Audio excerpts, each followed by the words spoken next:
Bulan Sya'ban adalah bulan yang dimuliakan oleh Allah Subhanahu wa taala, dimuliakan oleh Rasulullah sallallahu alaihi wasallam dalam hadis ya yang diriwayatkan oleh Imam Bukhari dan Imam Muslim rahimahumullahu taala. Rahimahumullahu taala. Imam Muslim dan Imam Bukhari meriwayatkan. Tolong yang sering membid'ah-bid'ahkan agar membaca ini dengan cermat. Dari Aisyah radhiyallahu anha diriwayatkan dari Sayyidah Aisyah radhiyallahu anha, kana Rasulullah, ada Rasulullah sallallahu alaihi wasallam yasumu hatta naqulu la yuftir. Wa yuftir hatta naqulu la yasum. Nabi itu kadang terlihat puasa terus. Kadang juga enggak pernah puasa begitu. Biasa, tiba-tiba di bulan tertentu puasa terus. Kadang-kadang di bulan tertentu tidak puasa. Memang begitulah Nabi. Karena apa? Kalau Nabi terus melakukan ibadah terus-menerus di bulan yang sama, dikhawatirkan takut atau Nabi Muhammad takut diwajibkan oleh Allah. Maka sesaat Nabi Muhammad diketemukan puasa di bulan Rajab utuh. Suatu ketika di tahun yang lain, Nabi Muhammad tidak puasa di bulan Rajab. Maknanya apa? Nabi ingin menunjukkan bahasanya puasa bulan Rajab itu hanya sunnah dan bukan wajib. Dan Nabi berkata khawatir kalau diwajibkan oleh Allah Subhanahu wa taala. Kemudian dilanjutkan ini hadis ini. Fama ra'aitu, kata Sayyidah Aisyah radhiyallahu anha. Fama ra'aitu aku tidak melihat Rasulullah sallallahu alaihi wasallam itu istakmala siyama syahrin. Aku tidak pernah melihat Nabi itu menyempurnakan puasa dalam sebulan illa Ramadan, kecuali bulan Ramadan. Wa ma ra'aitu, dan aku tidak pernah melihat kepada Nabi Muhammad aktsar siyaman, lebih banyak berpuasa min fi Sya'bana, selain di bulan Sya'ban. Jadi dari hadis yang diriwayatkan oleh Imam Muslim ini menunjukkan bahwa Nabi SAW banyak puasa di bulan Sya'ban. Dari sini bisa dipahami bahwa kalau ada orang yang ingin puasa di bulan Sya'ban, berpuasalah. Dalam hadis yang diriwayatkan juga oleh Imam Bukhari dan Imam Muslim an Aisyah, dari Sayyidah Aisyah juga, lam yakunin Nabiyyu sallallahu alaihi wasallam, tidaklah Nabi Muhammad sallallahu alaihi wasallam itu yasumu syahran, puasa sebulan, akthar, lebih banyak min Sya'bana, dari bulan Sya'ban. Jadi bulan Sya'ban adalah bulan yang sangat banyak Nabi Muhammad berpuasa. Fa innahu kana yasumu Sya'bana kullah. Bahkan disebutkan Nabi puasa di bulan Sya'ban utuh. Ayo. Nabi Muhammad puasa bulan Sya'ban utuh, itu puasa makruh atau puasa bid'ah? Sebab ada orang aneh saja, bid'ah. Ada orang saya pengen puasa bulan Sya'ban. Puasa bulan Sya'ban. Cuman kalau masalah puasa itu dikukuhkan atau tidak, itu lain cerita. Seperti Senin Kemis sangat dikukuhkan. Kita tidak bicarakan masalah itu. Kita bicarakan bahwa bulan Sya'ban adalah bulan puasa. Sunnah bagi orang yang mau berpuasa. Sudah jelas hadis tersebut. Bahkan Imam Muslim dengan riwayat yang khusus juga menyebutkan bahwa kana yasumu Sya'bana kullah. Berpuasa di bulan Sya'ban semuanya. Kullahu semuanya. Baik. Ini adalah masalah puasa di bulan Sya'ban. Kalau kemarin, karena kita ingin mendorong beberapa kaum muslimin yang senang melakukan puasa, diniati saja sekarang di bulan Sya'ban puasa. Kalau mau nambah puasa, boleh lakukan puasa di bulan Sya'ban. Adapun malam nisfu Sya'ban. Malam nisfu Sya'ban, apakah ada kelebihannya di antara malam-malam yang lainnya? Sya'ban ada sendiri, sudah kita bahas. Puasa bulan Sya'ban, ayo yang mau puasa, puasa. Dan hakikatnya sunnah, tidak ada yang mengatakan bid'ah. Kalau mengatakan bid'ah bertentangan dengan riwayat Siti Aisyah. Nggak ada satu orang pun mengatakan bid'ah kecuali orang sakit. Puasa bulan Sya'ban adalah sunnah dengan riwayat-riwayat yang sahihah dari Nabi sallallahu alaihi wasallam, diriwayatkan oleh Imam Bukhari dan Imam Muslim. Itu sengaja yang kami ambil Imam Bukhari dan Imam Muslim, riwayat dari a'immah muhaddisin yang lainnya lebih banyak lagi. Cuman ini namanya risalah ringkas, biar yang penting paham dulu, untuk memantapkan orang yang biasa puasa di bulan Sya'ban, agar semakin mantap-mantap. Maka setelah itu, kalau mau mencari riwayat-riwayat yang lainnya, masih sangat banyak sekali.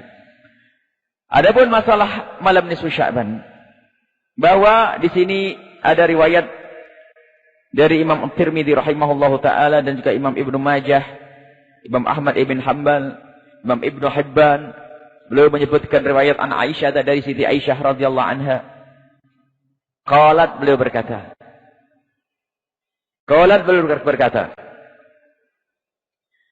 Faqadtu Rasulullah. Aku kehilangan Rasulullah. Waktu itu Rasulullah itu gilirannya di rumah Sayyidah Aisyah radhiyallahu anha. Aku kehilangan Rasulullah lailatan pada suatu malam. Fa kharajtu. Fa idza huwa bil baqi. Aku keluar. Fa idza huwa bil baqi, tapi ternyata Nabi Muhammad di Baqi. Jadi kalau yang pernah umrah dan haji, kalau kita menghadap ke kiblat, ya, kemudian kita ke ziarah kubur Nabi SAW, kita menghadap ke kiblat, kita nunjuk ke depan agak nyerong begini, itu Baqi, kuburan Baqi, ya. Makam kuburan Baqi. Sahabatnya Rasulullah ada di Baqi pada malam hari. Faqala akunti takhafina ay yakhifallahu alayki. Rasulullah bertanya, Aisyah, kenapa kau nyari aku? Kamu takut ya kalau disia-siakan? Bukan ingin Nabi Muhammad lari kepada istri yang lainnya, bukan melakukan sesuatu. Nabi Muhammad ternyata melakukan satu kemuliaan. Ya ini yang ingin dituju. Melakukan sesuatu. Qultu ya Rasulullah, inni dhanantu annaka ataita ba'da nisa'ika. Ya Rasulullah, aku kira engkau pindah dari tempatku, pindah ke istrimu yang lain. Faqala Nabi Muhammad bersabda, Innallaha azza wa jalla, Allah subhanahu wa ta'ala yang maha mulia dan maha agung, yanzilu lailatan nisfi min sya'bana, turun di malam nisfu Sya'ban. Ingat, kita ahli sunnah wa jamaah Asy'ariyah tidak pernah mengartikan lafaz semacam ini, lafaz sesuai dengan makna zahirnya. Kita takwili dengan makna yang lain. Allah menurunkan rahmatnya secara khusus di malam nisfu Sya'ban, bukan Allah turun. Itu mujassimah. Akidah yang sesat menyesatkan mengatakan Allah turun. Ini unik, setelah mengatakan Allah duduk di atas langit, dan itu akidah sesat. Setelah itu mengatakan Allah turun. Menyungsep begitu ya. Dan memang tidak boleh kita mengatakan Allah di atas langit. Allah yang menciptakan langit. Allah yang menciptakan arsy. Jangan dikatakan Allah ada di atas arsy. Allah ada, tidak butuh arsy. Dan turunnya Allah di sini adalah turunnya rahmat. Secara khusus, ada rahmat umum. Ada rahmat khusus yang diturunkan oleh Allah di malam nisfu Sya'ban. Ila sama'i dunya, Allah turun ke sama'i dunya. Wa yaghfiru li aktsar min adadi sya'ri ghanami kilab. Kemudian Allah mengampuni. Maksudnya Allah di malam nisfu Sya'ban itu mengampuni orang sangat banyak. Sampai digambarkan lebih banyak daripada bulu dombanya orang Bani Kilab. Sebab Bani Kilab itu orang yang paling kaya dengan domba. Kemudian dombanya saja banyak, apalagi bulu dombanya. Maksudnya apa? Bahasa Arab itu seperti itu. Tidak harus dihitung bulu dombanya berapa. Maksudnya Allah mengampuni di malam nisfu Sya'ban itu jumlah manusia yang sangat banyak. Kedudukan hadis ini bagaimana? Kedudukan hadis ini dikatakan oleh sebagian muhadditsin adalah hadis sahih. Sebagian yang lain, tidak ada hadis yang disepakati kecuali sedikit sekali. Tidak ada hadis yang disepakati kecuali sedikit.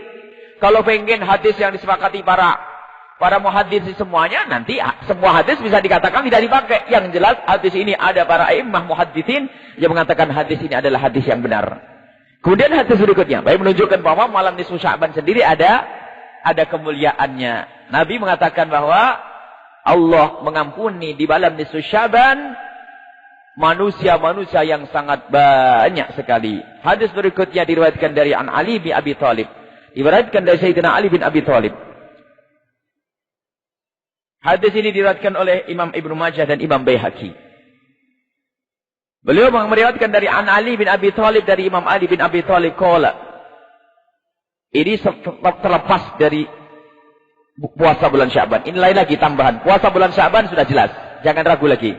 Sekarang setelah itu malam nisfu Sya'ban secara khusus. Qala Rasulullah bersabda, "Idza kanat lailatun nisfi min Sya'bana," jika malam nisfu Sya'ban, faqumu lailaha, maka bangunlah di malam harinya. Wasumu naharaha, puasalah di siang harinya. Fa inna Allah Ta'ala Allah Subhanahu wa taala yanzilu fiha li ghurubi syamsi ila sama'id dunya, mulai dari terbenamnya matahari malam nisfu Sya'ban, Allah turun, maksudnya tadi dengan turun rahmat, pengampunan yang khusus. Wa yaqulu, dan Allah menyeru, ala min mustaghfirin, mana yang minta ampun li kepadaku fa aghfirallah, akan aku ampuni. Ala min mustarzikin fa arzuqah, mana yang minta rizki kepadaku akan aku kasih rizki. Ala mubtala fa afiyahu, mana yang sakit ngadu kepadaku akan aku sembuhkan. Ala kadza, kalau siapa yang pengen punya hajat diadukan di malam nisfu Sya'ban, Allah akan kabulkan hatta yatul al-fajru, sampai terbitnya fajar. Ini hadis. Hadis lagi yang diriwayatkan oleh Abu Nuaim dan dikatakan ini adalah hadis sahih oleh Ibnu Hibban. Begitu juga Imam At-Tabrani berkata bahwasanya perawinya adalah thiqat. Hadis apa ini? An Mu'adz bin Jabal, dari Sayyidina Mu'adz bin Jabal.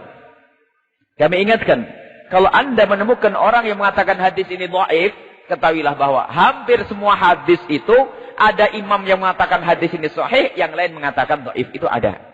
Ya begitulah namanya ulama berijtihad di dalam mentasih hadis. Cuman jangan menuruti hawa nafsu. Kalau lagi tidak suka mencari orang yang melemahkan hadis tersebut.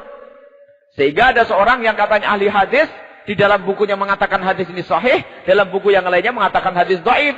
Karena apa? Nuruti hawa nafsu. Yang cocok diambil waktu dia mengatakan sahih. Ada yang kalau lagi senang sama hadis itu, dicari siapa ulama yang mengatakan sahih.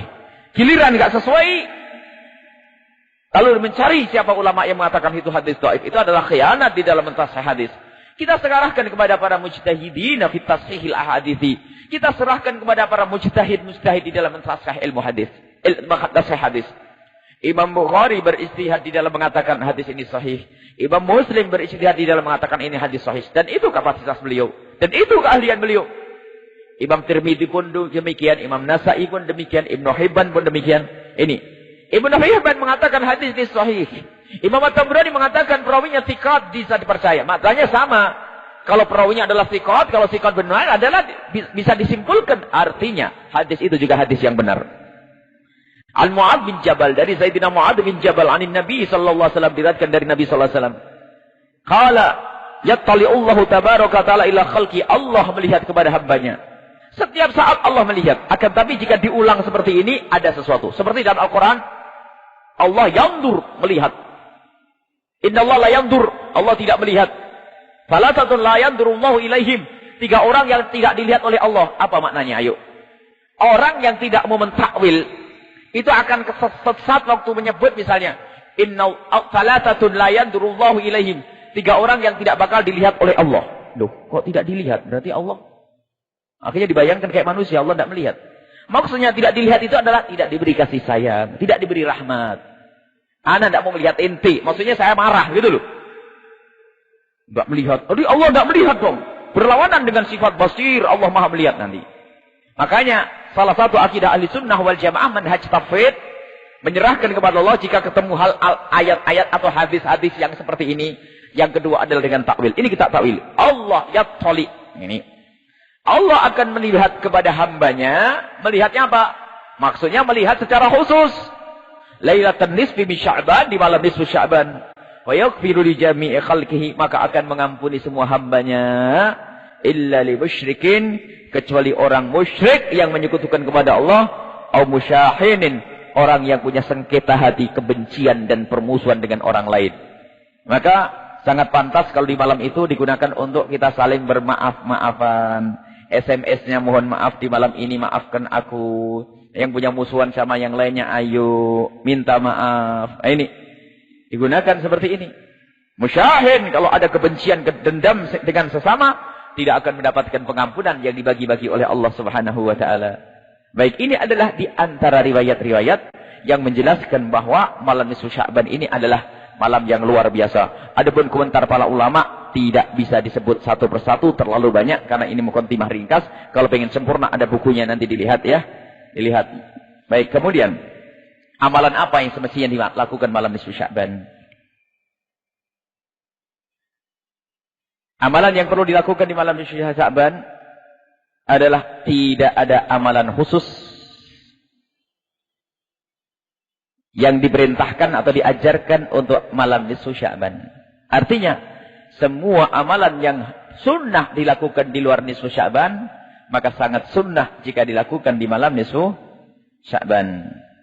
Maka yang bisa kita lakukan di malam Sya'ban mungkin banyaklah berdoa. Tadi kan dikatakan, siapa yang minta kepadaku akan aku kasih yang beristighfar. Minta saja kepada Allah. Cuman cara minta bermacam-macam. Ada yang disambung dengan tawasul. Tawasul dengan amal saleh. Seperti hadis yang diriwayatkan Imam Bukhari, saya sebutkan cerita panjang. 2 orang yang terperangkap di gua.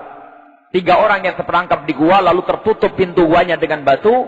Maka 3 orang yang berada di dalam gua itu menyebut kebaikannya yang pernah dilakukan, diadukan kepada Allah, ya Allah aku pernah melakukan kebaikan ini, maka geserlah batu, tergeser. Difahami oleh para ulama, maka bertawasul dengan amal soleh. Jadi kita melakukan amal soleh, lalu kita adukan kepada Allah, maka itu juga menjadi sebab dikabul amal. Permohonan kita.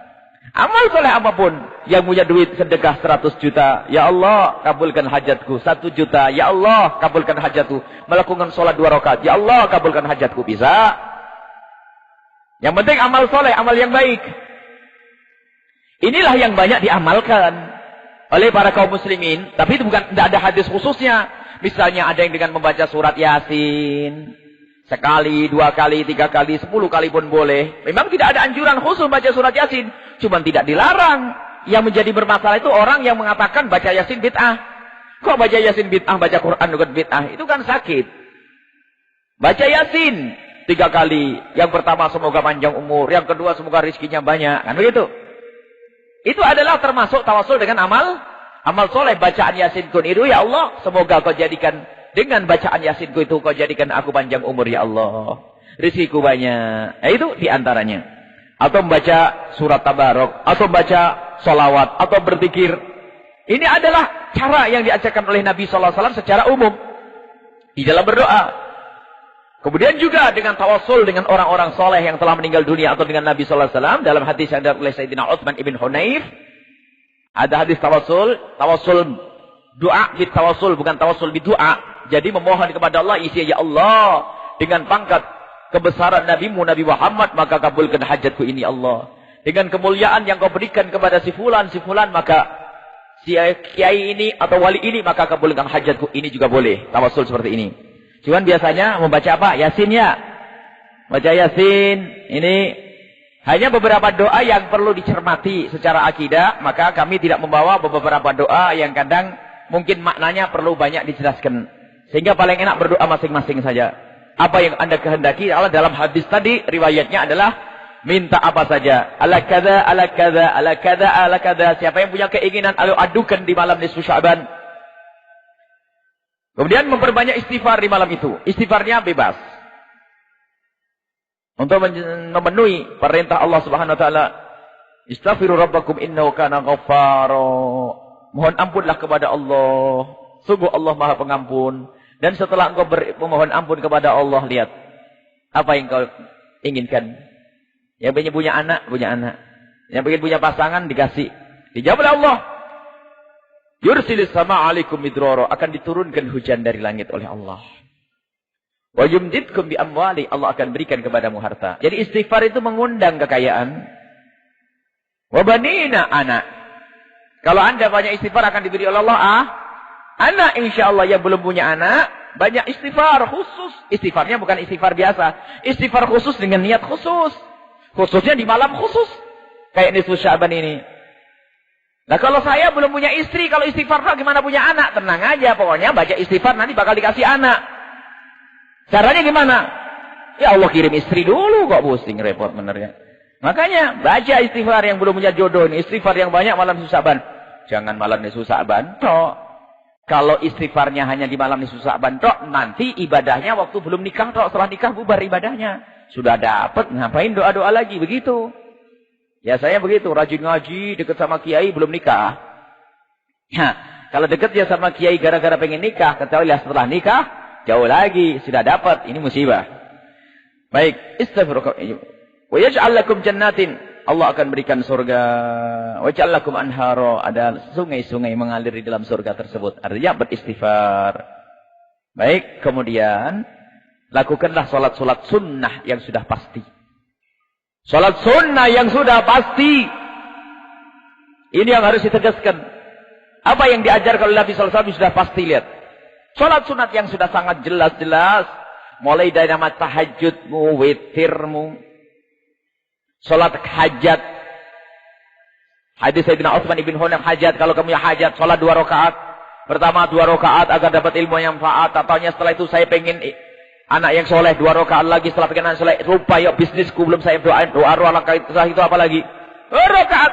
Biar sampai 100 rakaat. Akan tapi Yang melakukan langsung 100 rakaat seperti yang dilakukan sebagian orang, dinukil dari Imam Ghazali, kitab Ihya, ternyata itu ada perbedaan pendapat di antara kalangan ulama. Bukan ulama yang lain, ulama kita pun sebagian mengatakan itu bid'ah dan sebagainya. Maka kita jauhi dari itu semuanya. Kita akan mengamalkan sesuatu yang tidak akan ada konflik. Memang ada Imam Ghazali mengajarkan begini, tapi Imam Ibnu Hajar Al-Haytami mengatakan itu adalah bid'ah misalnya. Akan tapi ini urusan para ulama yang mengatakan seperti itu. Kita tidak masuk bab itu. Maka jika anda ingin melakukan ibadah, lakukan. Termasuk sholat tasbih yang dalilnya adalah sangat jelas. Lakukan sholat tasbih di malam nisfu Sya'ban. Sholat hajat. Hajatnya boleh berkali-kali. Kemudian sholat witir. Kemudian baca doa-doa yang lainnya. Minimal anda melakukan sholat hajat. Hajat apa saja. Hadirkan di malam itu semuanya. Kemudian setelah hajat, witir. Kalau bisa sebelum witir nanti sekalian sholat tasbih. Dan biasanya di masjid ini diadakan malam nisfu Sya'ban untuk melakukan ibadah-ibadah itu semuanya.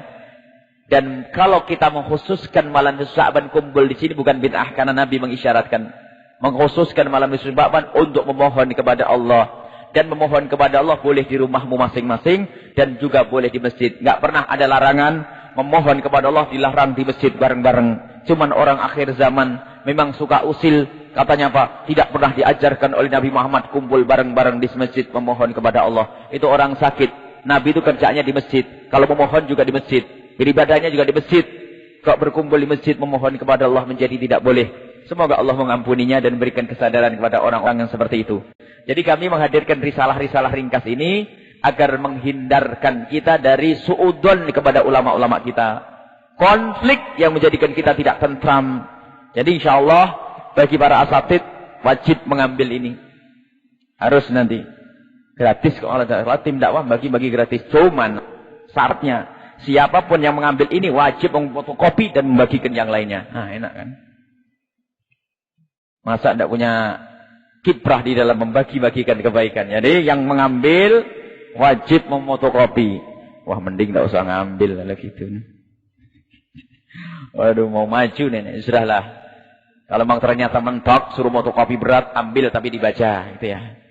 Cuman martabatnya beda-beda. Yang motokopi 1 beda dengan motokopi 2 nanti.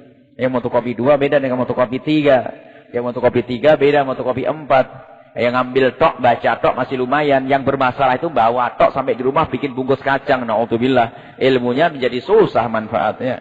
Makanya tolong jangan dibagi-bagikan begitu, wahai para tim dakwah. Semua selebaran jangan dibagi-bagikan begitu saja. Sebab kalau orang tidak menginginkan, nanti benar-benar jadi untuk tutup kopi di rumah. Karena tutup gelasnya hilang. Ya, ini umum ini sudah. Tutup kopi, ini kopi, bikin kopi. Enak, ini gede. Sibah ya.